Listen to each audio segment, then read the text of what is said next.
Right. Let me do a check-in with the first two parts of the wonderful adventures of Niles, Niles, Nils, Niles, which it seems to be this section is the boy, and then within that section we have the elf and the wild geese are the two sections I am talking about first. The first section we are introduced to Niles, who is a naughty boy who doesn't want to go to church with his parents, and his parents, I guess, aren't going to just grab him and haul him away to church. They're poor farmers. They just say, "Okay, you sit here and you read the sermon, and here's the and it's like, oh, you think you're going to get out of it, but like there's a ton to read." And the boy's like, "Oh, sure, I'll read that." It's like not intending to read anything at all, or just to read a little bit. And the father tries to be stern and says, like, "Look, we're going to come back, and if you haven't read all of this, there'll be, we're going to question you on it.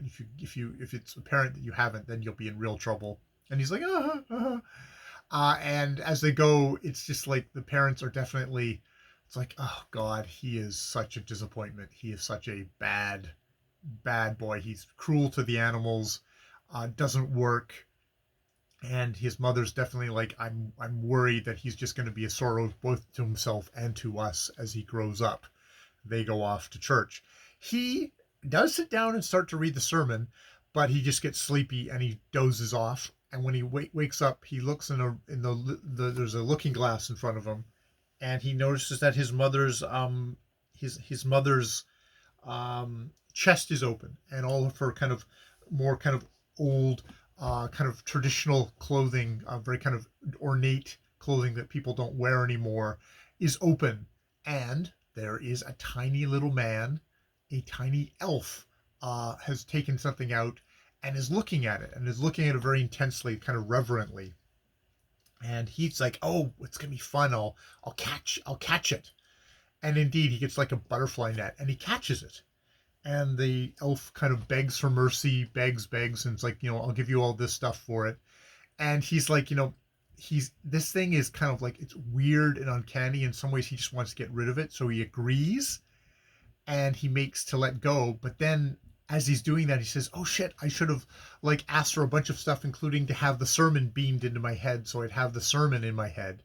And so he tries to catch up the elf again to extort more stuff from him, at which point he's given a stinging box to his ears, and is knocked unconscious.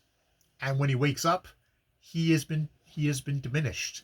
He is a tiny, like we have this scene of him looking in the looking glass and saying like, "Oh, there's a tiny little creature there, and it's doing my movements. It's raising and lowering its arms when I'm raising and lowering my arms. It's me. Holy crap. God damn it." This is when we're into like the wild geese section.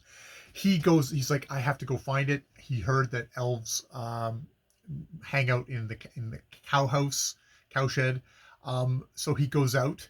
He encounters various barnyard animals, and it becomes quickly clear, A, that they talk and he can understand what they say, and B, they're not happy to see him. They remember him from when he was full size and when he was a little shit, and would like grab the rooster by its comb, would harass the chickens. The chickens and all that start beating up on him, but then they scatter when the cat comes, and the cat's like, "Oh, hi." And it's like, "Why should I help you? You grabbed my tail a bunch of times." And the boy keeps on forgetting that he's small and yells at the animal. It's like, I'll grab your tail again. At which point the cat transforms from this very kind of sleek, withdrawn, mellow thing into fierce tiger, who with red eyes, who pins him down and like puts his jaw, his teeth around the boy's throat, and the boy thinks he's gonna be dead. But says, "So I'm not going to kill you out of consideration to my mistress, mother, but you do it. You try me again, and I will end you."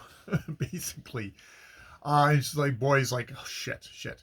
He goes to the cowshed where the cows are really pissed off because he's also been tormenting the cows. Gets driven out of there, ends up climbing up on a hedge, feeling quite sorry for himself, going like, "Shit, I am never going to inherit this small but humble farm. It's not even I'm not even good enough for that anymore. I'll never get married or anything like that. No woman is going to take me. How old this kid is at this point, but that's a thing. And then the geese come over. The wild geese come over, and the wild geese are encouraging the tame geese to come along with us. And most of the geese, like especially the older geese, are like, we're very happy here. We've got a really nice life. We're not going to come with you. But there's one young gander who's like, oh yeah, I'll come. Wait for me, and tries to take off, but is so unused to flying that he can't make it off the air and falls down. And then he's going to try again. At which point the boy goes, oh shit, if my father, my family, my mother and father lose a gander, they'll be quite upset. And so when it tries to fly again, he jumps down onto its back and grabs it by his neck and says, oh no, you're not going anywhere. Except, again, forgetting he is small and tiny. And the gander too busy getting his wings going that he doesn't shake off the boy, and they take off and they're flying. So off they go on their first of the wonderful adventures of Niles. So yes, a little psychopath who's torturing farm animals is our fellow. That I'm assuming we're probably not going that he's a psychopath who gets off on torturing animals to death. It's more just that cruelty of children, of not having learned empathy yet, and this being a part of that teaching tool in literature of teaching children, hey, maybe you should be nice to your fellow creatures and stuff like that, until you grow up to be a farmer and then are chopping their heads off and harvesting them and exploiting them for for themselves or for their byproducts. All right, that is the elf and the wild geese, the first two sections of the Wonderful Adventures of Niles.